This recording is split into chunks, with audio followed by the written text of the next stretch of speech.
Saka na lang ako maghanap ng AFAM o foreigner kung matapos na ang pandemic.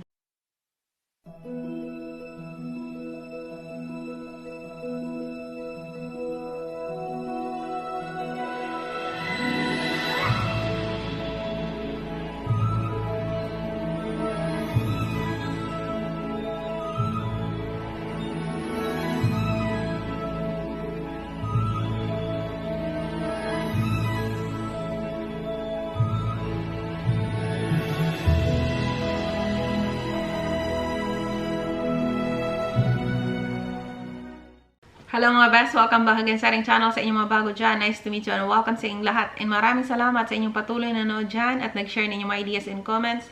Shoutout sa inyo and sana nasa healthy, happy, and safe life kayong lahat mga best. We thank God for everything and we ask for forgiveness sa ating mga kasalanan. And we pray na sana ibalik na ni Lord sa normal ang buong mundo. In Jesus' name, Amen. Shoutout sa inyong lahat mga best.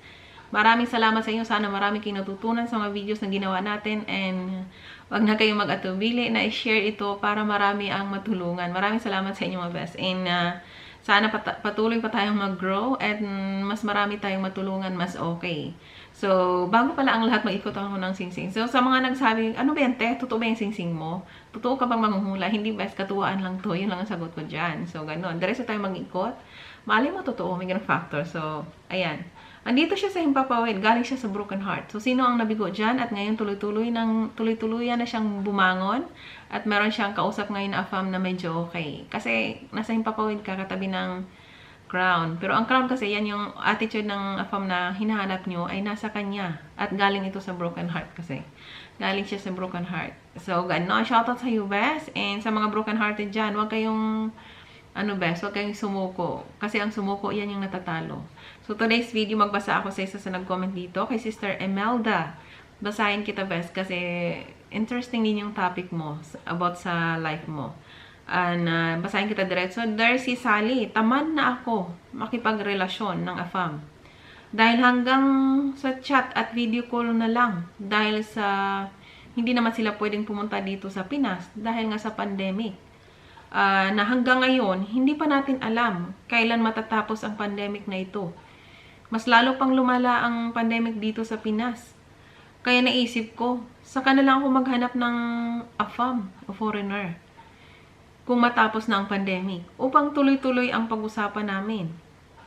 Sa ngayon, at AFAM ako, at sa ngayon, at AFAM ako, pero itinigil ko muna ang pag-chat ko sa kanya.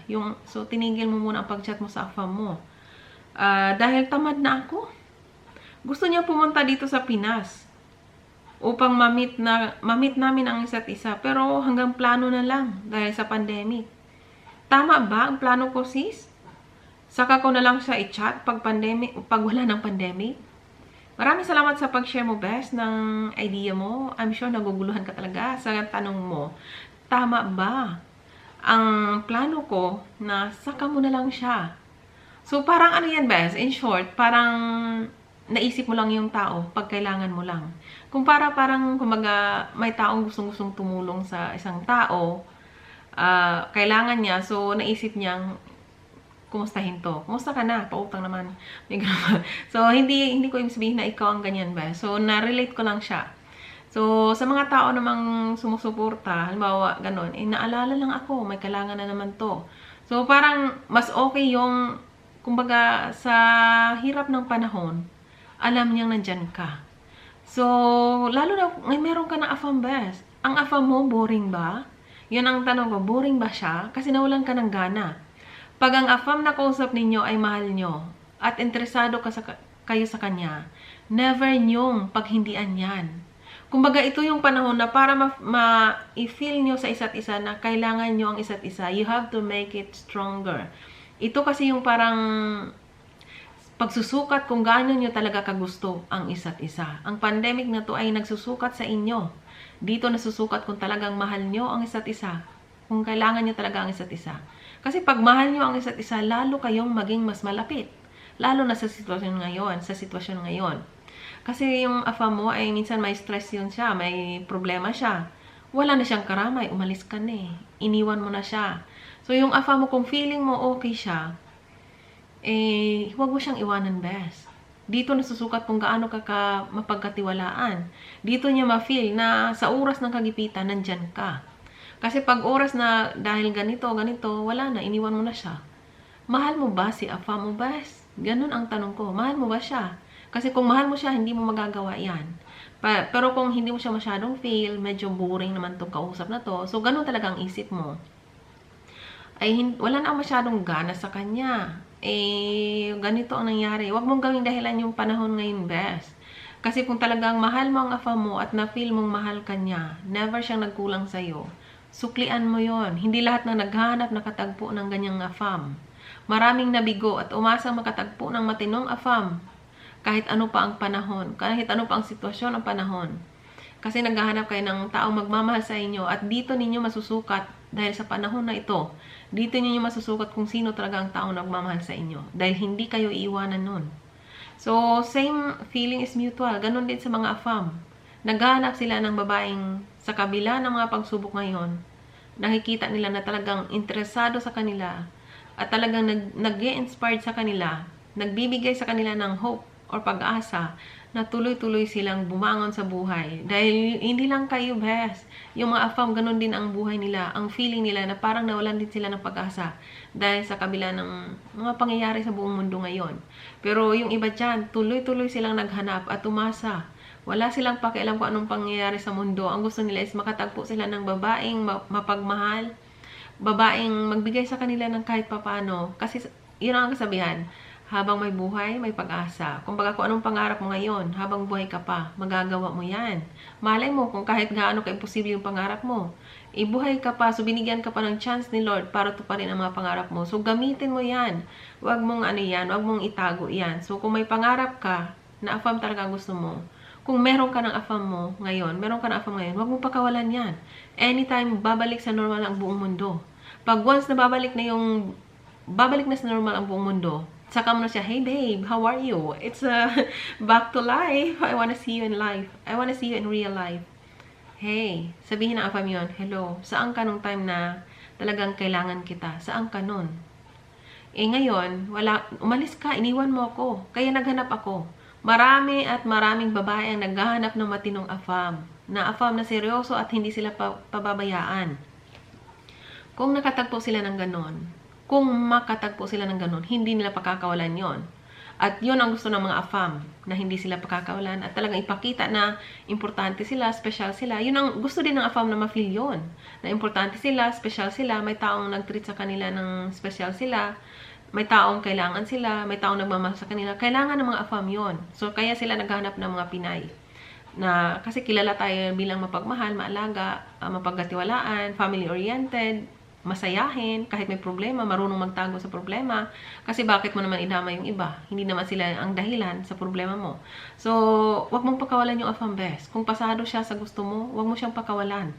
Kasi once naging okay na yung mundo at bigla kang babalik sa kanya, at meron na siyang nahanap, mas okay sa'yo. Kumbaga, opportunity mo yon, pinakawalan mo. Kung halimbawa, hindi mo na talaga siya feel, okay si afam mo, pasado siya, mabait siya. Kung hindi mo siya feel, best, I'm sure, marami kang kakilalang gusto ng afam, ibigay mo siya. He deserves to have someone who loves him, who's always there for him, na hindi siya iiwan sa kabila ng pandemic ngayon. Kailangan ng afam yon. Kahit sa isang sweet message nyo lang, napakalaking tulong yon sa mga afam, lalo na pag pagod na pagod sila sa trabaho. Gusto nilang ngumiti. Wala sila. Kung nandyan ka at magawa mo yun sa kanila, sobrang laking bagay yon. Mapangiti mo sila. Kung meron silang medyo problema, bigyan mo sila ng ideas. Isa yun sa way na masasabi ng afam, you're smart. Gusto nilang mga babaeng smart, matalino, alam ang gusto. Alam ang tama at mali. Hindi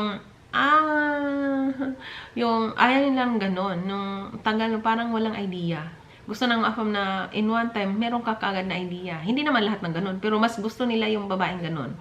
Madiskarte, matalino, ganon, at matapang, palaban, masipag. Of course, very humble naman tayo and sweet.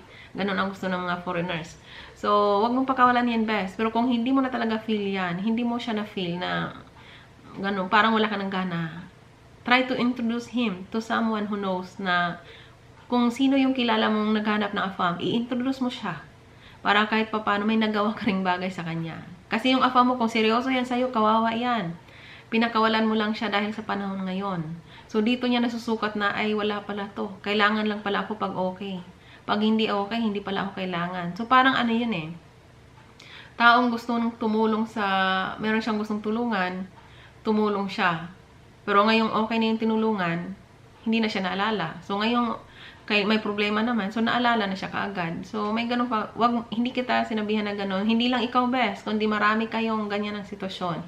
Basta wag niyong pakawalan at pababayaan yung afam ninyo na nagmamahal sa inyo. Dahil yan ang pinapangarap nila. Malay mo, nagdasal talaga yan na makatagpo ng talagang gusto nila ng Pilipina. Kasi alam na nila sa utak nila, ang Pilipinas mabait, mapagmahal, mapagkatiwalaan na asawa. Yun ang ano nila, pinipray nila. At kung natagpuan nila sa'yo yun, mag-stick yan sa'yo. Pero kung pakawalan mo yan, mag-isip yan, ay, ganon din pala sila. Katulad din pala sila ng iba. So, may mga afam kasi nag-isip ng ganon eh. So, sabi nila, ay, naku, Pilipina? Pareha lang yan sila. Pilipina yan eh. Magkadugo yan. Ganon ang isip ng ibang tao. Ibang afam. Who cares kung ganyan ka-afam ka? Walang pakialam sa'yo. Ganon din ang sagot ko sa mga ganyan. Sa mga afam na ganyan ang isip. So, who cares? This is my life. I do what I want. So, sa mga afam na talagang inspired silang maghanap ng asawang Pinay dahil alam nila, sa kabila ng mga narinig nila, alam nilang ang Pinay talaga is mabait, mapagmahal. At gusto nila yon. At masayahin tayo. Hello! Karaoke dito, karaoke doon. Hindi mo na kailangan ng radyo. Ganon tayo. Masayahin kasi tayo.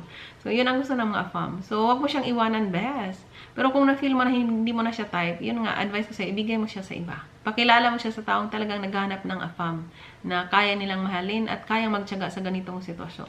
So, good luck sa iyo, best. Kung basta isipin mo lang mabuti kasi malay mo, itong afam na nakita mo, siya na yung natitirang matinong afam at never mo nang matagpuan ang matinong afam. Minsan, ang matinong afam, minsan hindi mo basta-basta mahanap yan.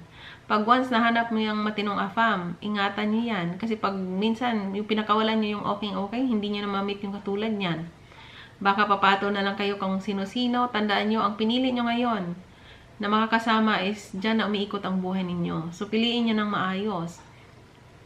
Maraming salamat sa pag-share mo, best. And isipin mong mabuti. Kung saan ka masaya, sundin mo yon. Kung feeling mo, hindi mo na siya type kausapin, gawin mo yung gusto mo kasi buhay mo naman yan. Huwag mong sundin yung mga bagay na ma-stress ka. Kung doon ka masaya, sundin mo yon.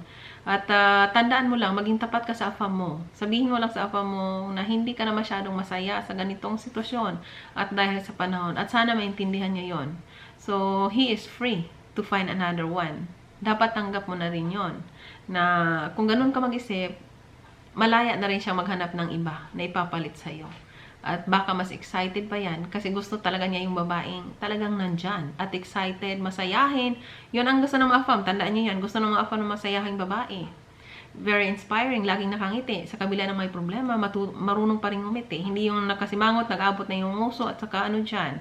Liig. Ganun talaga, te. Ganun. Kasi gusto nila yung lagi kang positive in life. Pero kung may problema ka naman, maging honest ka sa kanya. Sabihin mo yon. Kasi pag mahal ka ng afam mo, hindi ka pababayaan yan. So, good luck sa inyong lahat. Magbasa ako saglit ng message dito. Kay Sister Diana Cabansag. Ayan, good day si Sally para sa sender. I'm happy for you. Di lahat ng afam ganyan magbibigay ng pera para sa help, para help ka. I'm happy sa mga nakatagpo ng afam. God bless and keep safe. Doon sa afam na sensitibo ba? Oh, maraming afam na sensitive. Kasi uhaw sila sa atensyon. May ganong factor talaga. Ayan, kay Sister Walma Juanites. Ayan, a blessed day si Sally. God bless you and your family. Maraming salamat sa iyo, best. Ayan, shoutout sa inyong lahat. Ayan, kay Sister Bernadette. Dear Ate Sally, share ko lang po. 5 months na po kami ng ka-LDR ko. Tapos bigla na lang niya akong ghost na 5 days na wala siyang online. But nung nag-try ako sa Snapchat, naka-chat ko siya doon. Pero ayaw umamin. Please advise po sa akin. Biglaan kasi. Nahirapan ako mag-move on. Dahil iniwan ka ng afam mo at nakausap mo siya. Natanong mo ba siya, best? Why you leave me? Tapos ngayon nakausap mo sa sa Snapchat. Gumamit din ako niyan before. So, 5 days na siyang nawala. Naku, pag ako niyan, basura ko yan. Ganun talaga sumagot. Kasi ayoko ng taong binabaliwala ako. Naghahanap ako ng taong mahalin ako, tanggapin ako kung sino ako, at talagang willing mag-share ng time and effort sa kanya. At hindi ko siya kailangang pagsabihan na ito ang gawin mo. Wag niyong hayaan yung sarili ninyo na kayo mismo ang magsabi sa ako, hello, gawin mo to, para ma-feel ko na ikaw ang gusto ko. Hayaan niyo sa labas. Pag ang taong pumasa sa gusto niyo, kusayang magbigay, minsan higit pa. Kasi sabi mo, 5 days siyang nawala. Naku, wala na siyang ano. Tapos nag-chat naman kayo sa Snapchat. Minsan mahirap mag-move on. Pero yun ang kailangan niyong gawin best. Mahalin niyo ang sarili niyo. Tandaan niyo, sobrang daming afam sa buong mundo.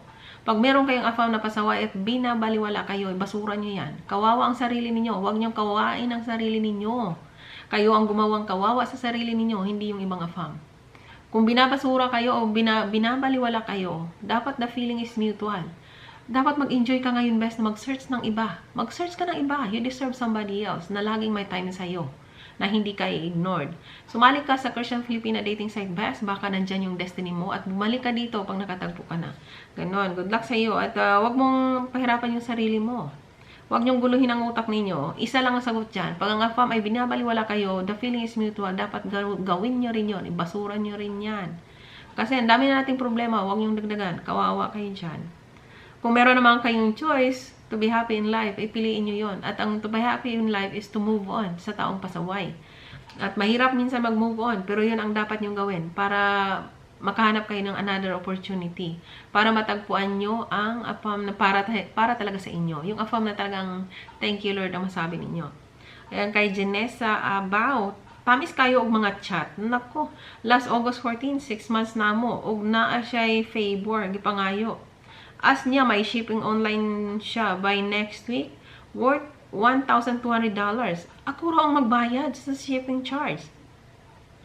Loan daw, bayaran raw ng doble. Naku, di po ako nagbibigay. Message niya sa akin, do you send money or no? Gulo po isip ko. Nahihiya na ako sa pamilya ko. Naku, ay sana magawan din kita ng another videos best. Talagang very inspiring to. Pero sabi mo dito, gulong-gulo po ang isip ko na nahihiya ako sa pamilya ko kasi nag-ready na sila para sa pagdating niya. Di ko alam paano sabihin. So, ibasura mo yan best. Ibasura mo yan, wag mo nang pansinin yan at maging tapat ka sa family mo. Ganun lang yon. So, mahalin mo ang sarili mo sa mga afam na sa ganitong klaseng attitude ng afam. Talagang niloloko lang kayo. Tandaan niyo, wag na wag kayong maglabas ng pera at yun ang advice ko sa inyo. Mag-ingat kayo sa mga afam na kausapin niyo. So good luck sa iyo, best, and I hope I can make another video for you. So good luck and maraming salamat kay Sister Janessa Abaw. Ayan. Ayan, shoutout sa iyo, best. And shoutout sa inyong lahat na nandito. And ayan, Diana Cabansag, shoutout sa iyo, best. And good luck sa inyong lahat. And ayan, binabasa ko kasi yung nasa baba sa inyo. Shoutout kay Sister Tess Mede. Shoutout sa you, best. Kumusta ka na? Sana yun. Ang dami yun ang message dito, best. So, hindi ko na nakita yung iba. Kay Elizabeth Montes Claros. How are you, Ate Sally? Salamat. Nabasa mo ang comments ko sa iyo. Masaya ako. Mabait ka. Maraming salamat sa iyo, best. Ayan. Good luck sa inyong lahat. Ang dami ko pang... Bayan. Ang bilis naman ang oras. Ayan, shoutout sa inyong lahat mga best. I wish you good luck. Sa inyong lahat na maghanap, huwag lang kayong gumive up. Kasi pag nag-give up kayo, kayong talunan. Ganun lang yun. Sa mga nagtagumpay, yun yung mga taong palaban. Sa kabila ng pagsubok nandyan at nakatayo pa rin. Tuloy-tuloy pa rin. You don't give up until you don't have your dream. Kumbaga, huwag kayong sumuko hanggat hindi nyo pa natagpuan yung pangarap nyo sa buhay. Pangarap nyo makatagpo ng afam, kung hindi nyo pa natagpuan yon, never give up, never surrender. Kasi pag nag-give up kayo, kayo na ang talo. Ganun lang yun. So good luck sa inyong lahat mga best. Take care and stay safe. God bless. God bless.